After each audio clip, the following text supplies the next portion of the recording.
오늘은 베드로전서 2장 1절부터 3절 말씀을 가지고 성숙을 위하여라는 제목으로 하나님 말씀 생각해 보겠습니다. 베드로전서 2장 1절부터 3절 말씀 주제는 성숙은 관계훈련이다. 성숙은 관계훈련이다. 이것이 주제가 되겠습니다. 우리가 정말로 참으로 성숙한 신앙생활, 성숙한 삶을 살기 위해서는 관계 훈련을 해야 된다 하는 말씀이 되겠습니다. 여기서 관계라고 하는 것은 이제 크게는 네 가지인데 오늘 말씀은 두 가지가 집중적으로 말씀되어지고 있습니다. 이제 우리 살아가면서의 관계라고 하는 것은 하나님과의 관계, 그 다음에 이웃과의 관계, 자기 자신과의 관계, 환경과의 관계, 이렇게 네 가지라고 할 수 있습니다. 근데 오늘 말씀은 나와 하나님과의 관계, 또 나와 사람과의 관계, 이웃과의 관계에 대해서 말씀하고 있습니다. 그래서 1절은 사람과의 관계에 대해서 말씀하고 있고 2절, 3절은 하나님과의 관계에 대해서 말씀하고 있습니다. 우리가 사람과의 관계를 인성 그렇게 표현을 하고요. 그 다음에 하나님과의 관계를 영성 이렇게 표현을 합니다. 우리가 이 세상을 살아가면서는 우선 보이는 것은 사람과의 관계입니다. 그렇기 때문에 사람과의 관계를 맺을 때는 인성을 따라 맺습니다. 그래서 우리가 관계를 맺는 훈련, 다시 말하면 우리의 인간관계 훈련을 할 수 있어야 되겠고요. 그러나 영성이 없이 인간관계 훈련을 하면 그것은 아무것도 아니다 하는 것이 이미 1장 23절, 24절, 25절을 통해서 우리 하나님께서 말씀하신 내용입니다. 또 실제적으로 보이지는 않지만 이 영성이라고 하는 것이 실제적으로 우리의 모든 관계에 막대한 영향을 끼치고 있고 생명이 있느냐 없느냐를 결정하는 매우 중요한 것임을 말씀하고 있습니다. 그래서 우리는 이제 이 하나님과의 관계, 또 사람과의 관계, 이 모든 관계를 잘 하는 사람, 이 사람이 성숙한 사람입니다. 사람과의 관계는 잘하는데 하나님과의 관계를 잘 못한다. 그것은 우리는 인본주의 그렇게 이야기를 합니다. 그리고 하나님과의 관계는 잘 하는데 사람과의 관계는 못한다. 그것은 형식주의 그렇습니다. 실제적으로 하나님과의 관계를 잘 하고 있는 것이 아닙니다. 하나님과의 관계 속에서 하나님 주시는 은혜와 사랑을, 지혜를, 능력을 가지고 사람과의 관계를 잘 맺어가는 것. 이것이 이제 우리가 성숙한 삶입니다. 그러므로 우리가 성숙한 삶을 살기 위해서는 기본적으로 하나님과의 관계 훈련, 사람과의 관계 훈련, 이 관계 훈련을 잘 해야 된다는 말씀이 되겠습니다.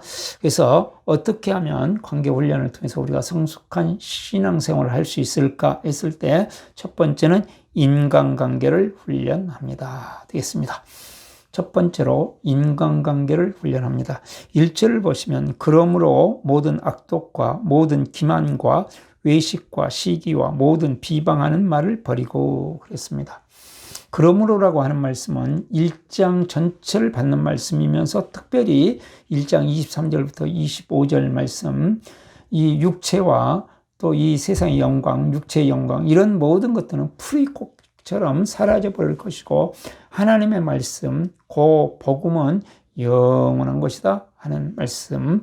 그러므로 우리가 이제는 잠깐 사는 이 세상의 영광을 누리면서 살지만 잠깐 사는 이 세상 속에서 이제는 영원한 존재가 되었으므로 우리는 사람과의 관계와 하나님과의 관계를 잘 하는 사람이 되어야 된다. 다시 말하면 성숙한 자가 되도록 훈련을 계속해 나가야 된다. 그런 말씀이 되겠습니다. 그러면서 우리가 버릴 것인데 모든 악독과 그렇습니다. 악독, 이걸 세번역성에서는 악의 그랬습니다. 사악한 의지다 이것이 되겠습니다. 그럼 무엇이 사악한가? 여러 가지가 있겠죠. 그러나 이것을 1장과 연결시켜서 보면 세상의 영광을 추구하는 삶, 잠시 있다가 사라져버릴 것들을 추구하는 그러한 삶을 통하여 내가 이 세상에서 성공하고 내가 이 세상에서 잘 돼야 되겠다는 것을 통하여 다른 사람을 짓밟고 다른 사람을 넘어서 나아가려고 하는 그런 모든 것들이 악독이 되겠습니다. 그러면 이러한 악독을 가지고 있으면 그 다음에 어떤 일이 벌어지냐면 모든 기만과 그랬습니다. 속이는 거죠. 그래서 사람들을 공동체 안에 속입니다. 사람들과 함께 섬겨서 다른 사람들이 잘 되게 하려고 하는 것이 이제 주님의 마음인데, 이제는 어떻게든지 속여서 나의 세상적인 유익, 세상적인 영광을, 세상적인 성공을 쟁취하려고 하는 이런 마음. 이것이 지금 세상에서는 너무나도 지혜로운 것이다 이렇게 말하고 있지 않습니까? 그처럼 모든 기만 이거 버려야 된다 그 말이죠. 근데 실제적으로 모든 악독 버려야 되고 모든 기만 버려야 되고 잘 됩니까? 그렇지 않습니다. 이 모든 것들은 우리 속에서 자연스럽게 솟아나는 것이기 때문에 쉽지 않습니다. 그러므로 우리에게 많은 훈련이 필요하다 하는 말씀이 되겠습니다. 그 다음에 외식, 위선, 안과 밖이 다른 것. 겉으로는 참 하나님을 잘 섬기고 모든 사람을 사랑하는 것 같으나 실제적으로는 그렇지 않는 것. 그 다음에 시기. 그래서 다른 사람에 대해서 잘하는 것을 보면 내가 배우고 격려해주고 칭찬해주고 나가야 될 텐데 오히려 그것을 깎아내리고 내 속에서 아파하고 어떻게 하면 저걸 없애려고 할까? 그러다 보니까 어떤 일이 생깁니까? 비방이 생깁니다. 그래서 모든 비방을 버리고 다른 사람의 부족하고 연약한 점을 보면서 비난하여 그 다른 사람이 잘하는 것들을 깨뜨리는 것이죠. 우리가 자칫 잘못하면 시기심에 빠지면 비방이 나오게 되어 있습니다. 그래서 이런 모든 것들을 버려라. 그러면서 거기에다가 말이라고 했었습니다. 언어가 얼마나 중요한가를 말씀하고 있습니다. 우리가 공동체 안에서, 가정 안에서나 교회 안에서나 목장 안에서나 우리가 어떤 말을 사용하느냐는 것은 아주 중요한데, 비난하려고 그러면 얼마든지 많은 비난을 할 수 있는 거리가 우리에게는 있습니다. 실제적으로 좋지 않아서도 비난할 수 있고요. 실제 또 많은 부분은 내가 오해하면서 비난할 수도 있습니다. 이런 모든 공동체 안에서의 비난, 이 모든 것들을 버려야 진정으로 성숙한 자다. 그렇습니다. 자기의 성공을 위해, 자기 과실을 위해 다른 사람을 이용하려고 하고 속이고 또 안과 밖을 달리하고 또 시기하고 비난하고 이 모든 것들이 공동체 안에 있지 않도록 만들어야 되고 우리의 특별히 언어 속에서 있지 않도록 만들어야 된다. 그러므로 이것을 버리는 훈련을 해야 된다. 그런 말씀이 되겠죠. 그러나 이것을 버리는 것은 쉬운 일이 아니기 때문에 계속 지속적으로 훈련을 해야 됩니다. 특별히 우리는 이것과 정반대로 다른 사람을 격려하는 말을 해주고 칭찬하는 말을 해주고 또 감사하는 말을 계속하는 훈련을 하는 것입니다. 이런 긍정적인 것들을 오히려 우리가 훈련할 때 우리의 삶 속에서, 우리의 마음 속에서 이 악독과 또 기만과 또 시기와 비난, 이 모든 것들이 점점 사라지게 되죠. 우리 공동체 안에서도 점점 사라지게 되죠. 이 모든 것들은 실질적으로 옳고 그름이라는 것을 가지고 우리에게 들어옵니다. 그러나 참으로 우리가 영원한 것을 알았으므로 이 세상이 영원한 것이 아닌 영원한 성공을 위하여 참을 모든 사람들을 서로 칭찬해주고 격려해주고 감사하고, 그래서 끊임없이 칭찬과 격려와 감사의 훈련을 해나갈 때 우리의 공동체는 성숙한 공동체가 되고 또한 우리 한 개인도 성숙한 그리스도인이 될 것입니다. 두 번째로 복음의 말씀을 사모합니다. 되겠습니다. 우리가 성숙하기 위하여 관계훈련을 해야 되는데 그러려면 복음의 말씀을 사모해야 된다 하는 말씀인데요. 2절 말씀을 보면 이랬습니다. 갓난 아기들 같이 순전하고 신령한 젖을 사모하라.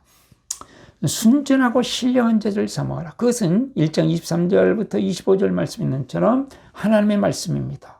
순전하고 신령한 젖, 특별히 여기서는 복음이다 그랬기 때문에 십자가의 은혜, 십자가의 사랑, 부활의 생명, 부활의 능력, 부활의 영광, 이 모든 것들이 순전하고 신령한 젖이 되겠습니다.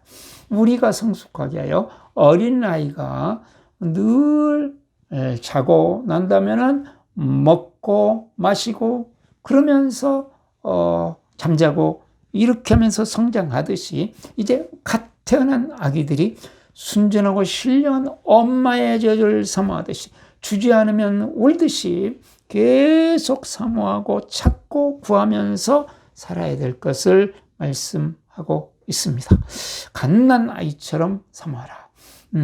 없어되고 있어야 된다. 그것이 아니고 갓난 아이가 젖을 주지 않으면 막 울어대듯이 그러한 마음을 가지고 하나님의 말씀을 그리워하고 사모하고 십자가의 복음, 부활의 복음을 늘 가슴에 안고 구하면서 살아라. 그렇게 하라. 이는 그로 말미암아 너희로 구원에 이르도록 잘하게 하려 함이라. 그래서 결국은 그것이 우리가 하나님의 세계에 하나님의 자녀답게 성장한다. 그 말씀이 되겠습니다. 그리고 이제 3절에 너희가 주의 인자심을 맛보았으면 그리하라 그랬습니다. 정말로 십자가의 은혜를 체험했다면 그렇게 하는 것이 당연하지 않겠느냐. 우리가 하나님의 말씀을, 복음의 말씀을, 십자가의 은혜를, 주의 사랑을 우리가 맛보면 계속해서 더 복음을 추구하게 돼 있고 또 추구하다 보면 더 깊이 맛보게 되고 이것은 상호작용입니다. 그래서 주의 인자심을 맛봤으면 정말로 실제적으로 경험하였으면 성장해야 되거든요. 주님의 은혜로 구원을 얻었다고 정말 생각한다면 그러면은 이제 하나님과의 관계, 사람과의 관계를 철저히 훈련하면서 끊임없이 상호작용으로 성장해 가는 것이 마땅하다. 그렇습니다. 그래서 이와 같이 복음의 말씀을 십자가의 사랑과 부활의 생명과 능력과 영광을 계속 사모하고 추구하다 보면 어떤 일이 벌어집니까? 우리가 맛보게 되고 또 맛보면 더 추구하게 되고 이렇게 될 때 이것을 뭐라고 그럽니까? 체질이 되었다. 무의식이 되었다. 이렇게 말씀하고 있습니다. 그러므로 우리는 끊임없이 계속해서 두 가지 훈련, 정말 주님으로부터 구원을 얻은 하나님의 자녀라고 하면 이 세상을 이기고 진정한 그리스도의 몸을 이루고 하나님의 나라를 이루고 영원한 하나님의 나라를 준비하는 삶으로서 이제는 우리 공동체 안에 우리의 관계 속에서 내 언어가 이제는 악하고 파괴적이고 부정적인 이 모든 것들을 벗이고 이제는 오히려 감사하고 칭찬하고 격려하고 용기를 주고 세워주고 희망을 주는 그러한 언어들로 바뀌어야 되며 또한 이것은 계속적인 훈련으로 세워진다 하는 말씀이 되겠습니다. 또한 하나님과의 관계를 위해서 우리가 주님의 말씀을 늘 사모하고 주님의 말씀을 마음에 새기고 주님의 말씀대로 연습을 해보고 주님의 말씀을 가지고 서로 나누고 주님의 말씀을 가지고 또 간증을 하고 찬양을 하고 기도를 하고 그러면서 순정하고 신령한 자들 사모하고 복음의 말씀을 사모하는 가운데 참으로 십자가의 은혜와 부활의 생명이 실제로 이루어지는 것을 경험하고 찬양하는 그러한 삶이 될 수 있기를 축복합니다. 기도하겠습니다. 은혜가 많으신 하나님 아버지, 하나님의 은혜와 사랑을 감사합니다. 정말 하나님의 은혜로 구원받은 우리는 성숙하고 자라가야 되는데 그러기 위해서 우리 공동체 안에서 서로의 사랑과의 관계에서 사랑하는 훈련, 섬겨주는 훈련, 세워주는 훈련, 칭찬하고 격려하고 감사하는 우리가 훈련을 잘하게 도와주시옵시고 또한 그러기 위해서는 우리에게 영적인 은혜와 영적인 힘이 필요한데 이것을 위해서 복음의 말씀을 계속 사모하고 마음에 새기고 또 말하고 서로 나누고 실천하고 또 찬양하고 간증하는 기도하는 우리의 삶이 되게 하여 주시옵소서. 우리 구주 예수 그리스도의 이름으로 기도드리옵나이다. 아멘.